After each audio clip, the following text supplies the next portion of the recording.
Chief Executive Officer of Blue Cross Blue Shield of Michigan, Tricia Keith.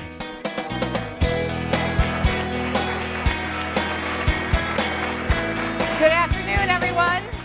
It is my distinct privilege and honor to be able to introduce our next guest to you today.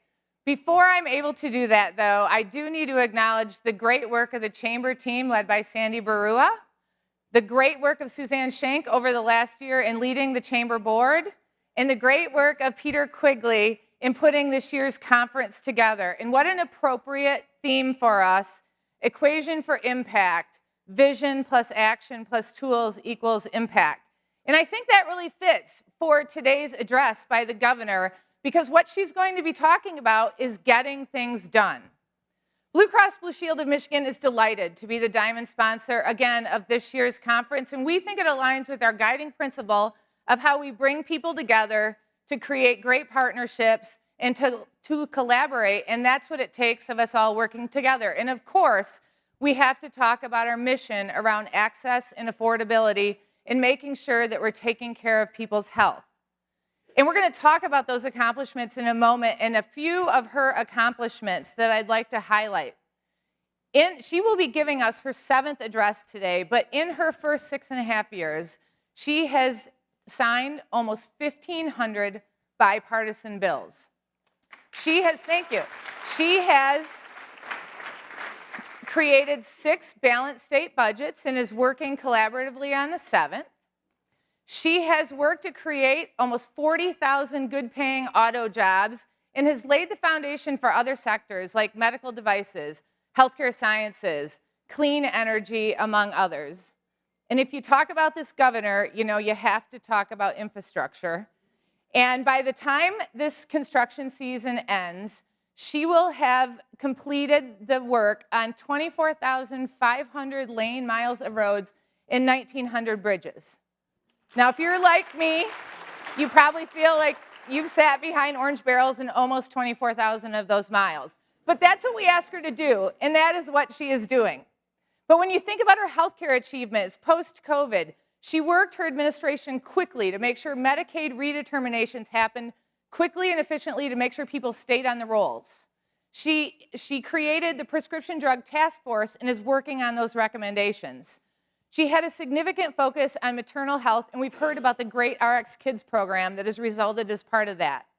And she created programs for healthcare workers to recruit, train, and keep those healthcare workers that we so need in this state. All of those accomplishments are about getting things done, and I hope you had a chance to read about many of them in her bestseller, True Gretch. But she's here to talk more about that and how she'll continue to get more things done. It's my pleasure to introduce our 49th governor of the state of Michigan, Gretchen Whitmer. Thanks, Tricia. Thank you. Thank you. Thank you. Thank you. Thank you.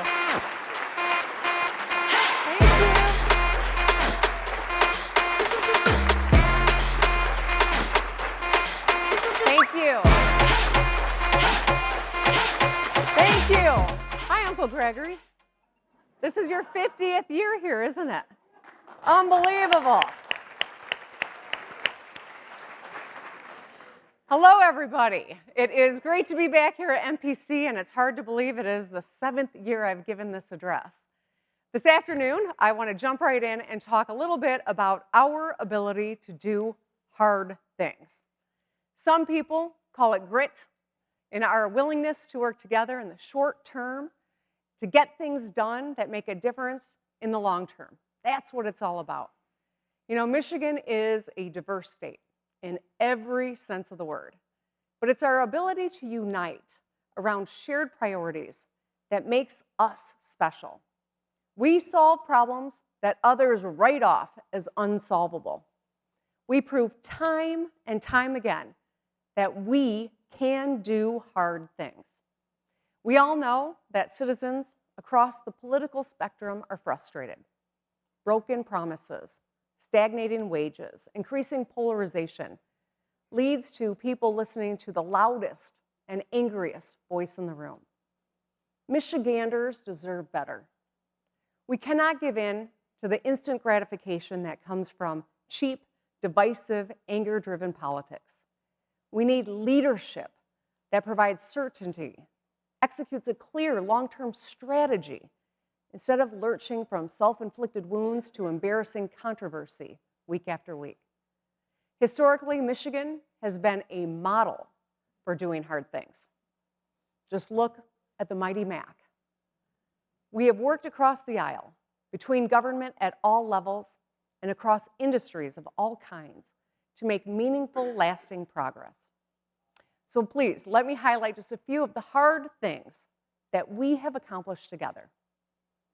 First, I want to talk about Selfridge. Back in yay, yes.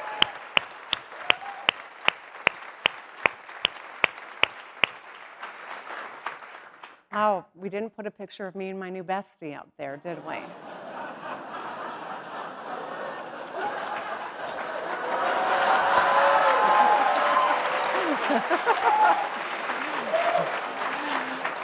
All right, so back in 2014, the A-10 Warthogs at the Air Base in Macomb County were set to be retired. The clock was ticking and a lot was at risk without another fighter mission. After a decade of fierce, consistent Michigan advocacy, President Trump announced last month that Selfridge will receive a new fighter mission of F-15EX jets.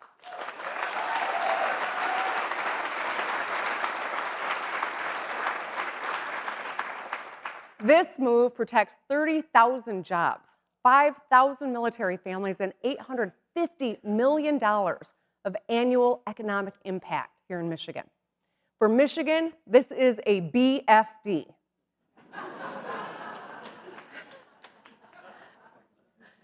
Saving Selfridge was truly a team Michigan effort. I advocated for the base in face-to-face meetings at the White House every year since I took office in 2019. And I won't lie, it made for some odd moments and some even odder photographs. But at the end of the day, we delivered. We saved an economic anchor of one of our state's largest and most prosperous counties. We bolstered all the other bases in Michigan, and we strengthened our growing defense and aerospace industries. Because we can do hard things. Moving on to Medicaid. Thank you.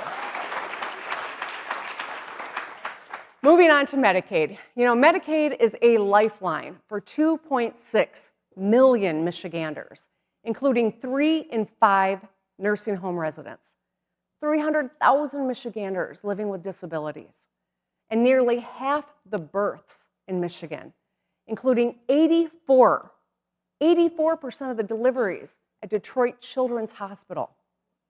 Last week, Republicans in the U.S. House passed legislation to cut hundreds of billions of dollars from Medicaid and SNAP. Now, these cuts would terminate health care for millions of our most vulnerable friends, family, and neighbors. It would threaten food that nearly 15% of Michiganders rely on to feed themselves and their children. Here in Michigan, we worked together to expand Medicaid. When the Affordable Care Act passed, I was the minority leader in the Michigan Senate. I knew we had to seize the chance to expand health care to hundreds of thousands more Michiganders. And you know what? Governor Snyder supported it too. And our only chance of getting it done was working together. Not everyone agreed with my approach, including some of my own colleagues who didn't want to give the governor a win. But I saw a generational opportunity to do something transformative. And I knew that we had to put our differences aside. I went desk to desk to get the votes to get it done. We created Healthy Michigan, which still covers hundreds of thousands of people today, because we can do hard things.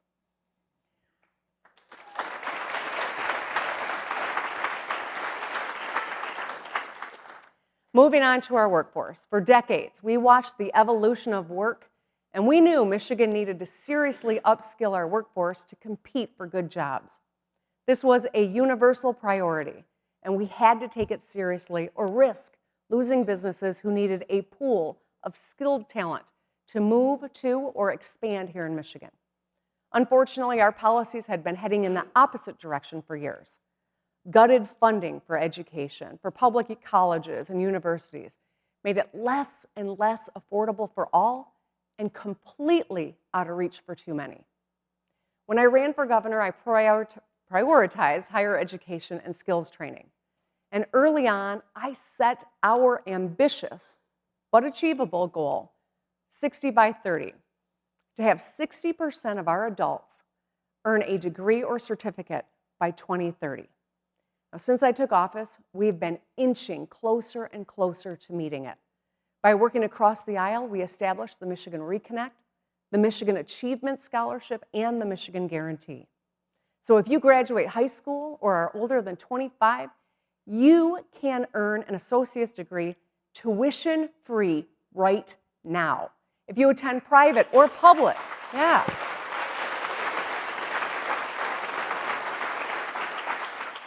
If you attend private or public university, you can save up to $27,500 right now. And since we established these paths, more than 100,000 Michiganders have used them to save money, to graduate, and to find a good paying job. 100,000 people.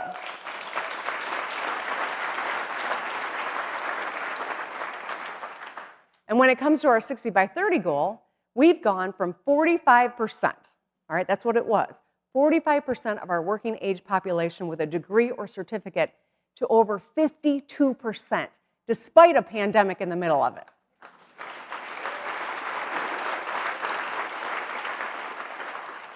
You see, we can do hard things. And finally, a story from this year on minimum wage and paid sick time, a difficult issue that had been kicked down the road for a long time. I'm pleased that Democrats, Republicans, business, and workers came together earlier this year to pass a reasonable bipartisan deal. We raised the minimum wage to $15 an hour, 1 year ahead of schedule, which puts more money in the pockets of 700,000 workers. We increased the tipped minimum wage by the highest amount ever. We delivered paid sick leave, and we did all of this while maintaining flexibility for small businesses, ensuring that they could continue operating in Michigan without raising prices or laying people off. We can do hard things.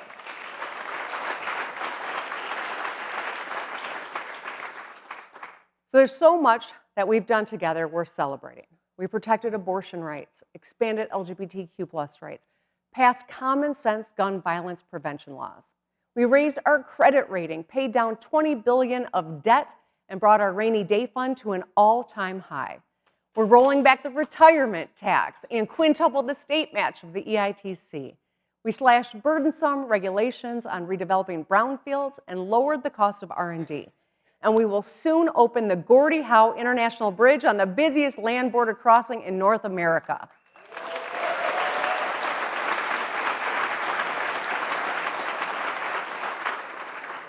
And just for the record, Michiganders love Gordie Howe and all Canadians, right?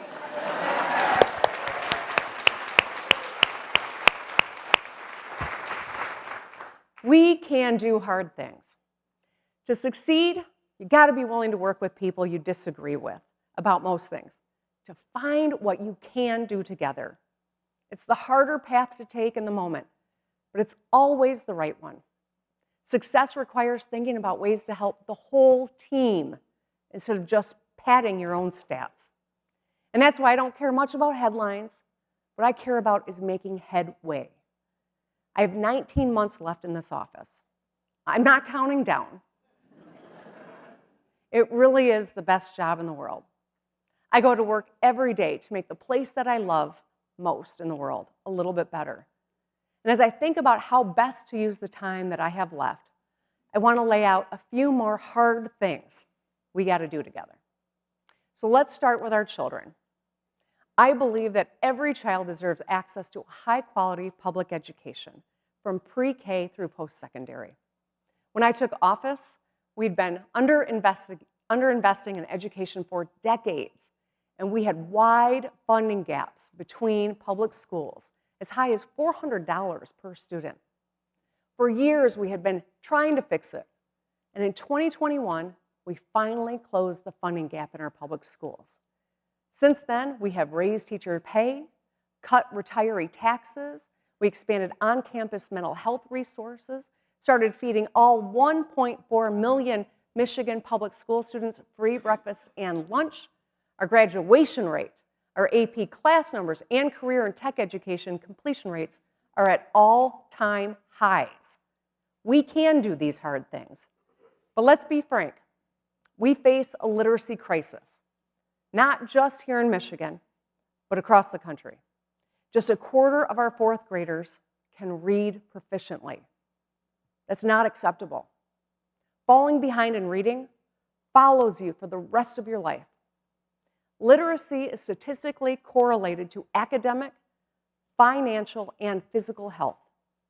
And while this crisis impacts all our kids, I want to call attention to the fact that our boys are falling more behind than our girls. As a result, girls read at a higher level than boys, earn better grades, and are more likely to graduate, go to college, and earn more money. This is a hard problem to solve, and we're all juggling a lot. Parents are trying hard to make ends meet while raising their kids. Our kids have lived through a once-in-a-century pandemic and are being shaped by ever-changing technology. And Michigan's incredible public educators show up, work hard, care deeply about their students' well-being and academic achievement. We all need to work together to tackle the literacy crisis. The next hard thing we must do is make sure that every kid in Michigan can read. We must focus every education policy to meet this high-level goal until we hit it. As the State Board of Education hires their new superintendent, I urge them to pick a candidate with a proven record on literacy. We have built some momentum here. Late last year, I signed common sense legislation to use proven science of reading strategies, like phonics. It's how a lot of us learn to read. And we need to get back to it because it works.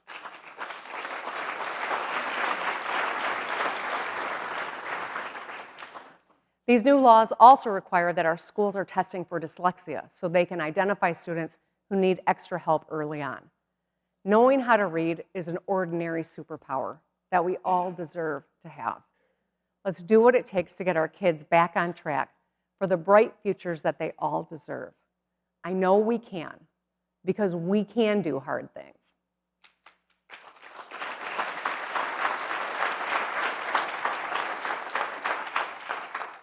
Next, let's talk about my favorite subject, the roads.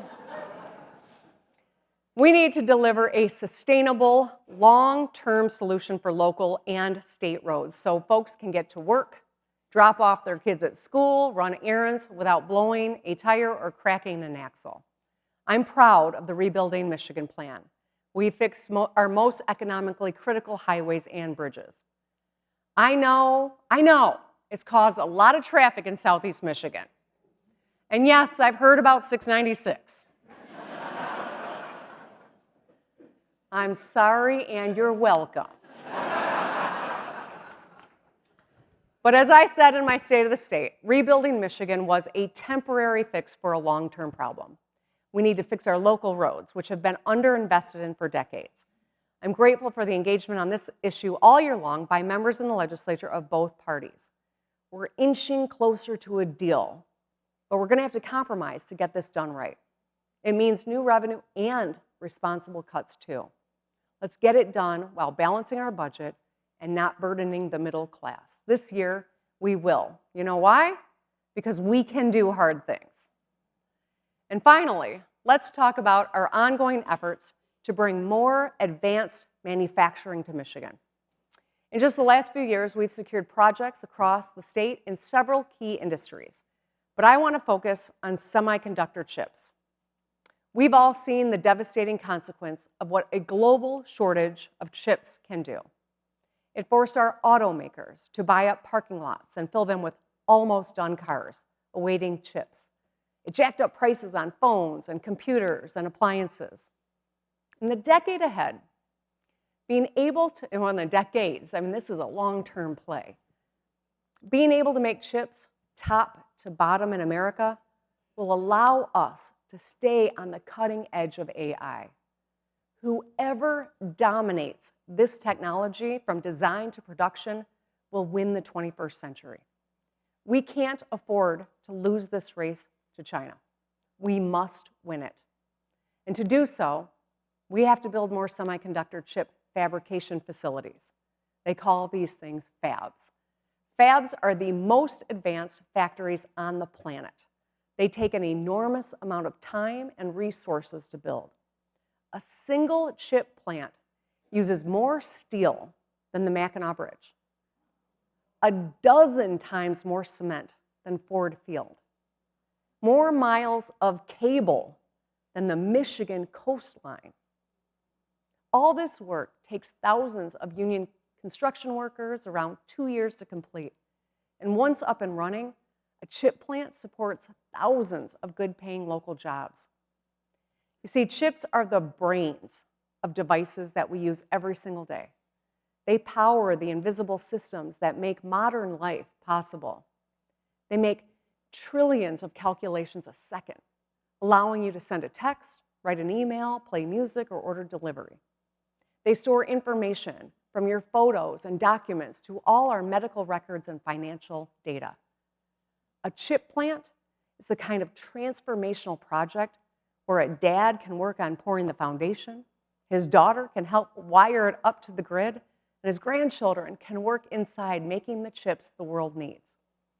This is an intergenerational investment that makes an entire region an economic magnet, inspiring families to move here and put down roots. For a long time, the United States made 0% of the world's advanced chips. We ceded too much ground to foreign competition. And now, thanks to plants being built nationwide, we're growing fast. Michigan should get in on the game. I've been advocating for this directly with the Trump administration and their new U.S. Investment Accelerator. Together, let's land and start building a chip plant in Michigan by the end of next year. What do you say?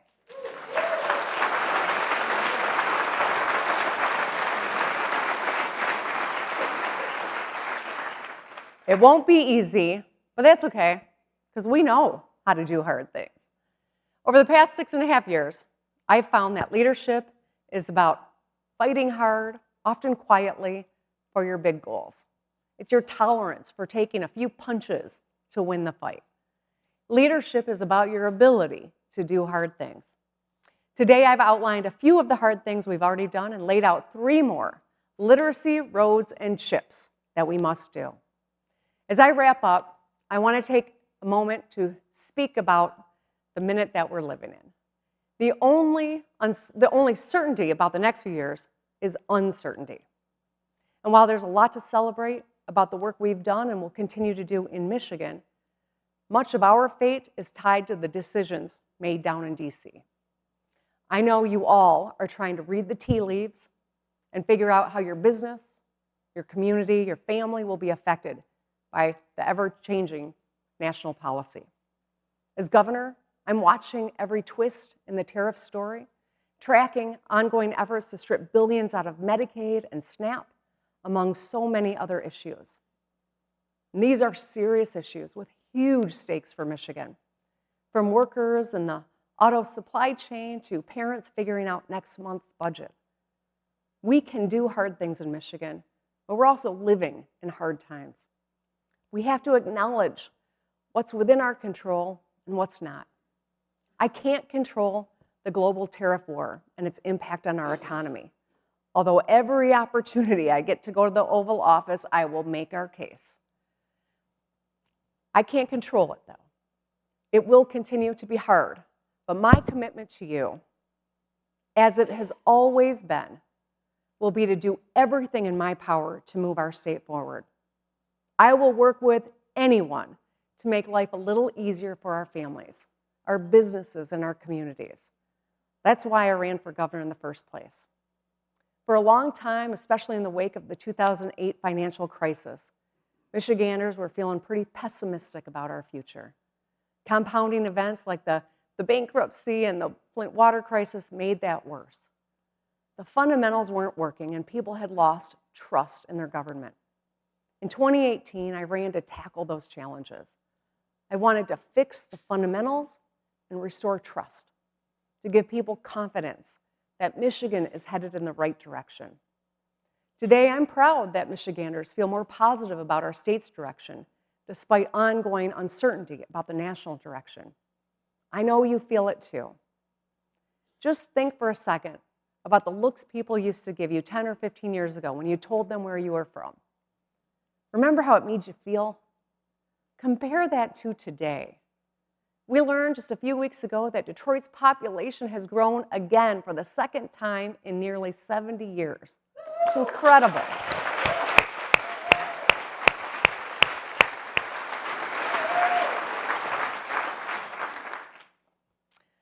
This is going to be off the cuff, but I remember sitting in that audience and watching Bill Milliken give a speech from this podium, talking about as Detroit goes, so goes the state of Michigan.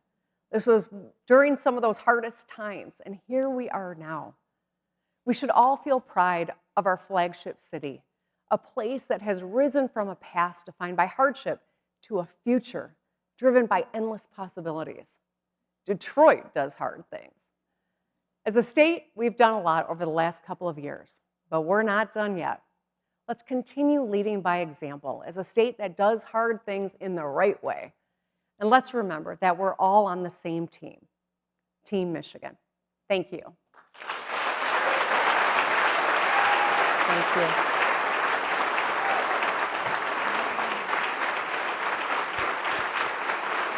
All right. Please welcome back to the stage, Tricia Key.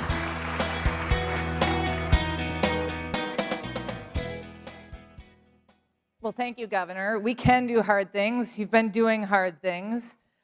Picking up on that theme, I think, can you talk about some of the core leadership principles that you've embodied and are putting forward in order to keep doing good things? Well, as I said, I think that this has been a tremendous time to lead. In whatever role you have, we've all been facing a lot of interesting challenges, tough things that we never could have imagined, and it sometimes feels like I'm strapped in a roller coaster that never stops and doesn't even follow the same path every time we go around. But I think that, the one thing that centers everything that I do, I think, is asking Michiganders, what's going on in your life? What can I do that'll make your life a little easier or better? What keeps you up at night? Mm-hmm. And then listening to what they say. People are not shy. Mm-hmm. They will tell you exactly what's going on, and I think that's helps center me on what we need to stay focused on. That, and I've got a tremendous team of people around me. I couldn't do this work without a phenomenal cabinet of great leaders, without Joanne and the whole team in my executive office. I mean, they're remarkable, and they, on the hardest days, still make this job one that I'm grateful to have. That's great. That's great. Let's go with the hard thing. You and I talked a little bit about this. I think there's a lot of chatter in the audience about the crazy news that we had around the pardons. Do you want to talk about that? Yeah. I don't know how many of you are fans of Key and Peele. So I remember when President Obama, when they would do the anger translator, Luther, I think his name was, and I often think about that, I did all the interviews. They said, how do you feel about this? I said, well, I'm disappointed. My anger translator would use more colorful language. We should no one should hesitate to condemn political violence, whether it is aimed at my good friend Josh Shapiro, the horror that played out at their residence in Pennsylvania, or it is the man who shot Donald Trump, or it is the people that threatened me. It's unacceptable. And so it is my hope that he doesn't go forward with that. But, I'm going to, we have an ongoing dialogue now. It's good. Mm-hmm. It's very different from the first term. Mm-hmm. And I've got some theories about why, but it doesn't really matter. I'm going to take every opportunity to make the case for Michigan, and it's a nerd to our benefit, whether it's Selfridge or it is, the Army Corps taking on the Brandon Road lock. I mean, that's a big deal. Mm-hmm. Look at my head of DNR standing up. Thank you for the standing ovation, Scott. But it's a huge deal. It's about $1 billion investment from the federal government. We've been trying to get this done for years. This invasive species of carp is making their way closer and closer to Lake Michigan, and they eat everything in their path. It would decimate our fishing industry, our tourism. I mean, it is a real threat, and won't just stop in Lake Michigan. And so this is something that benefits, even though they weren't allowed to help, every other state that touches the Great Lakes. But we got it done, and I'm very pleased with that. So there's an ongoing dialogue. I'm at it on CHIPS, and you can trust that I will have this conversation as well. And I hope he makes a different decision than the one that they're mulling. But the serenity prayer has helped keep me helped keep me grounded, knowing the difference of what I can control and what I can't, and then just putting all my energy into the things that I can. Good, thank you. Thanks for addressing that. Let's pivot to the conference and talk about this equation for impact, vision, action, tools. How has that influenced, as you think about it and come forward in tackling hard things for your administration? How have you used that principle? Yeah, well, I think that, when all the great experts who've been on this stage the last 2 days talk about, the challenges ahead, just listening to the Fords, right? Talking a little bit about the challenges and tariffs, but also being able to, have a laugh between them, I think that's a really uniquely Michigan quality, right? To be able to find something light in a really dark, heavy time. That the principles of what the equation is in order to be successful, I think, apply in government as they do in business, as they do in your individual personal lives. And but the most fundamental ingredient are good people doing the work. And I think that's something that we've all benefited from in terms of the people that are in leadership positions and in this room, but also throughout state government. And state employees work really hard. They don't get a lot of credit. They don't get a lot of gratitude. They don't make a lot of money, but they work hard, and I'm always trying to make sure to thank them. I think in the era of DOGE and all of the criticism, it's really important to remember that these are just people like the rest of us, hardworking people who show up every day. They take on challenges, and they do it on all of our behalf. And so I really work extra hard to show them my gratitude, and I appreciate those of you who do as well.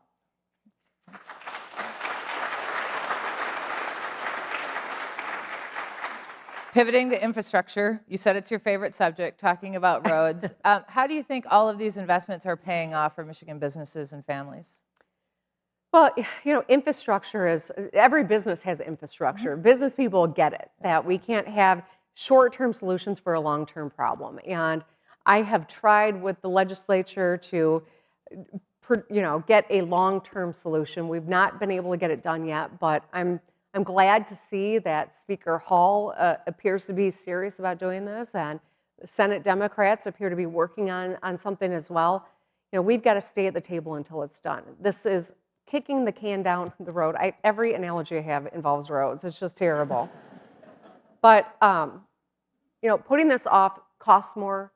It makes it harder for people and for business. I mean, there is a cost to this. You talk to, anyone who's got a trucking business. I know a lot of you have investments in that space. It comes with a big cost. So when we actually fix the infrastructure, that is a foundational element. One of the things that Austin, I think, was talking about was in a tariff chaos, states that are most vulnerable are states that have a lot of manufacturing, states that have a lot of agriculture, and states that are heavy in autos. That's us, mm-hmm. Right? Uniquely us. And so the question I'm always asking is, what can we do? What can we do? What's possible here? And it really was investing in your workforce, investing in your infrastructure, and diversifying your economy. And that's what literacy, roads, and a chip plant, that's what it's all about. Those are the same exact three things. And so I think it's good for business when we can do all of those, make efforts at the state level on all of those fronts, because we want to talk about, we want Michigan to be a place that attracts people, attracts investment. I think we've done a lot of good, but there are some big issues we have yet to tackle. For sure. And so in doing so, how do you think the role of technology, innovation, how do you think that plays in for job growth? I think that there's so much possibility when it comes to AI. It's scary to some, and we're all trying to learn and consume as much as we can. But lives are going to be changing at such a rapid pace. It's just going to get faster and faster. And so these plants that take 2 years to build are going to be churning out chips that really are going to be foundational in terms of data centers, in terms of AI and all the technology that we're going to get more and more reliant on, that we're going to use to make our lives better, that we have to worry about in some regards, but I think there's a lot of positive potential here. We got to be on the cutting edge of it all. And just thinking about the applications in healthcare. Absolutely. First and foremost, but across government, across, there's so much potential here. And I would hate the thought of Michigan being left out from being in a leadership space. They need places that do advanced manufacturing. They need skills and talent. And, something that I hear frequently from business people who've got, plants in many different states is the Michigan workforce works. They're hard workers and take pride in our work. And that's not true of every person ever, but I think that that's another great asset that we have going for us. But technology and AI is, we've got to be in the mix. And we've got Hemlock Semiconductor and Bacher who are doing great things with hyperpure polysilicon. Michigan's really unique. We've got a lot of the components, but we've got to be going from start to finish in chips here in Michigan, and that's what we haven't done yet. Good. Tell me what gives you the most hope for the future of Michigan? Oh, people.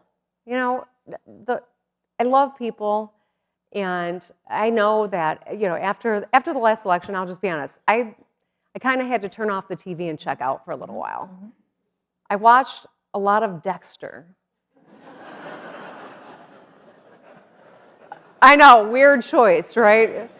Last time it was Ted Lasso, this time it was Dexter. But anyway, I had to check out for a little while. My girls were like, "Are you going to be okay?" I'm like, "Yes, I just need a minute to clear my head." But I'm the governor of the greatest state in the nation, the greatest place on the planet.